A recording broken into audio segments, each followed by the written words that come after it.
dosa. Jadi saya nitip berat ke Pak Kapolres, gerakan di Malingping ini bukan terakhir.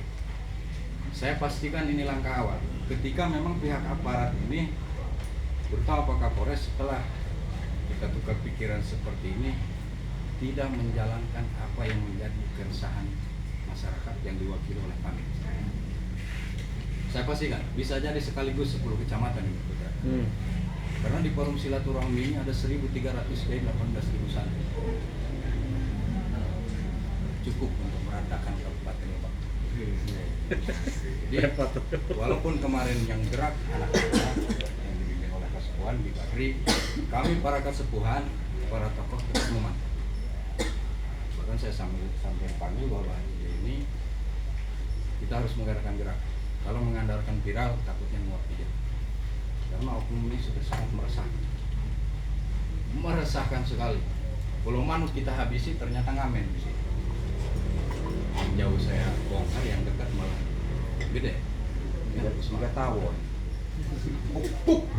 Waktu kamu mana dengan Ini juga harus jadi perhatian teman-teman. Dan saya minta kepada rekan-rekan dari Hisban, ya, kayaknya Hisban terus dari Banser, dari Badri, mulai dari sekarang ke depan kita kesampingkan demi kepentingan ketertiban masyarakat Lebak Selatan. Jadi untuk internal masing-masing OKP dan ormas silakan. Tapi ketika ada persoalan yang ada indikasi pertentangan dengan hukum negara ya, kalau di agama memang tidak tahu menawar, kita adakan gerakan tentunya sesuai alur konstitusi. Dan saya dari forum mohon dengan sangat, karena ini kasus saudaranya HS ini ada di wilayah saya. Jadi tolong ini segera selesaikan. Jangan sampai ada kesan bahwa aparat ini, kalau kata HS tadi, dalam tanda kutip takut sama segerombolan. Dan itu tidak bisa dihindari. Opini itu akan seperti itu, karena buktinya itu kriminal murni kalau dibaca. Penyelesaiannya seperti apa? Pembunuhan itu bagaimana? Nah, itu ini tidak ada damai, tidak ada berita acara. Kasus ini ngambang, dan kami khawatir ke depannya ada saudara kami, santri kami terjadi persoalan kriminal seperti itu akan seperti itu juga. Jadi Bapak Jaki yang terhormat, sekali lagi saya tegaskan, gerakan di Kecamatan Malingping itu yang sudah kedua kali. Kayaknya di Badri dulu juga sama. Kenapa kemarin memuncak? Karena gerakan dulu tuh nggak ada hasilnya. Dan saya pastikan ini menjadi langkah awal kami ke depan. Kalau pihak aparat kepolisian cuek dalam tanda kutip setelah kita diskusi seperti ini, saya akan gerakan 10 kecamatan. Dan insya Allah saya mampu. Pak Tanto tahu saya. Maaf, tolong, terutama eksimer yang sangat merusak generasi muda ini, tidak ada lagi toleransi. Persoalan nanti nyampe sana direhab dan sebagainya itu terserah, yang penting keluar dari Lebak Selatan. Jangan sampai rehab bayar 10 juta 3 hari udah bayar. Kalau pengedar nggak ada rehab. Ya. Nah ini ke Pak CP juga saya minta, tolong nanti ada balance ya. Ketika dari kami di bawah ini pengedar, nanti ke Pak CP ini pengedar orang.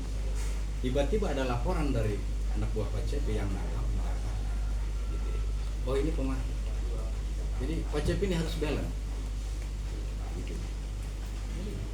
80% yang ditangkap di rehab itu pengedar, saya pastikan. Tapi nyampe ke sana kok bisa jadi pemakai? Gimana ceritanya? Ini persoalan. Ada perubahan status ketika sudah nyampe Polres. Dan jujur Pak Cepi perlu tahu, banyak yang ditangkap itu tidak dibawa ke Polres dulu, disimpan di satu tempat, buka ruang negosiasi, ada nominal di sana. Zaman dulu kali itu Mas. Enggak. Zaman Pak Cepi pun ada. Cuman saya tidak bisa sebut. Bahkan saya WA nomor saya langsung diberikan. Ini ada jeda, jadi ditangkap, tidak langsung dibawa ke Polres, disimpan dulu di satu tempat, nelpon keluarga. Muncul angka 7.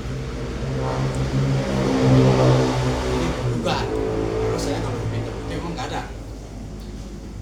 Cuman selama ini saya pikir saya sepakat bahwa kebanyakan yang kita tangkap di sini itu pengedar. Kenapa kami tahu status itu? Karena setiap polsek ketika kami ada laporan seperti itu diwajibkan kami mencari barang bukti, Pak. Kami yang turun. Kalau ada barang bukti, kita tangkap. Minimal video. Luar biasa polisi, maunya enak aja.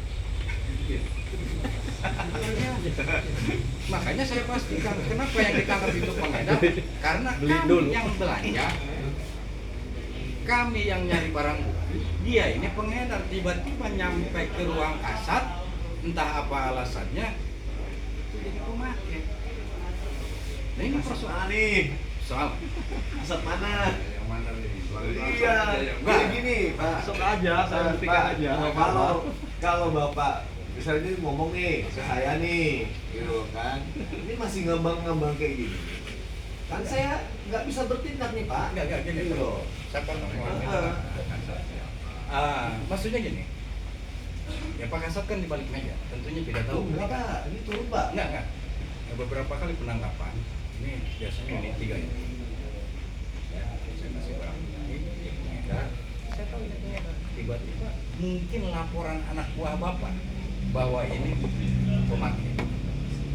Kan gitu. Bisa saja, makanya ketika memang ada bandar yang ditangkap, ada info ini pemakai, itu harus balance Pak Kasat. Iya. Terus Pak Cep ini. Bagaimanapun Pak Cep ini Narasi saya yang hormat. berubah di dalam. status yang berubah, sehingga maksudnya rehat dengan alasan ketika ditangkap tidak ada orang belanja dan sebagainya, itu yang nyari barang bukti kami Pak. Saya sering nyuruh santri, kalau saya yang turun langsung kan mungkin tahu dia. Sama yang kira dagang obat menerima tanda.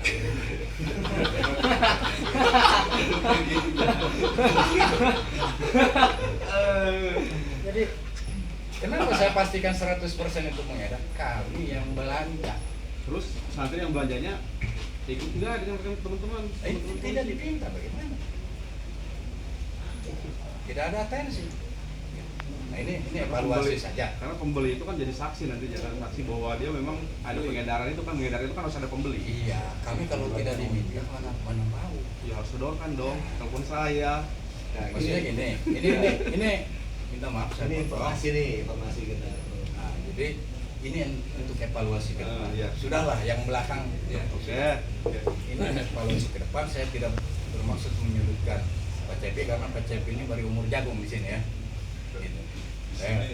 Siapa bilang berjagung saya di sini? Enggak, di kasat maksudnya, di kasat narkoba. Ya, saya kali kita di sini lama. Jadi saya minta nanti ke depan ketika ada yang ditangkap dari wilayah selatan khususnya siapapun itu yang kalau di sana kata anak buah bapak, oh ini pemakai, itu harus balance. Karena di selatan ini kami yang nyari barang. Itu sendiri. Kami yang nyari barang. Jadi sekali lagi kita konsen terhadap miras, narkoba terutama golongan G dan prostitusi. Karena sejujurnya para polres, saya udah kedek ini sama pihak narkoba. Karena apa-apa, di Malaysia nama polisi. Kan itu model prostitusi dan sebagainya. Itu ada ranah perda. Ranah kewenangannya di. Ranah perda. Kita tahu bahwa perda ini Satpol PP kan. Jadi ada keluhan dari anggota juga ke saya. Coba ke jenazah Satpol PP, segala kami. Kan gitu. Nah ini juga tolong sampaikan kasat Satpol PP masih pada aktif. Udah ganti kasat. Jadi tolong nanti di bawah ini apa-apa polisi.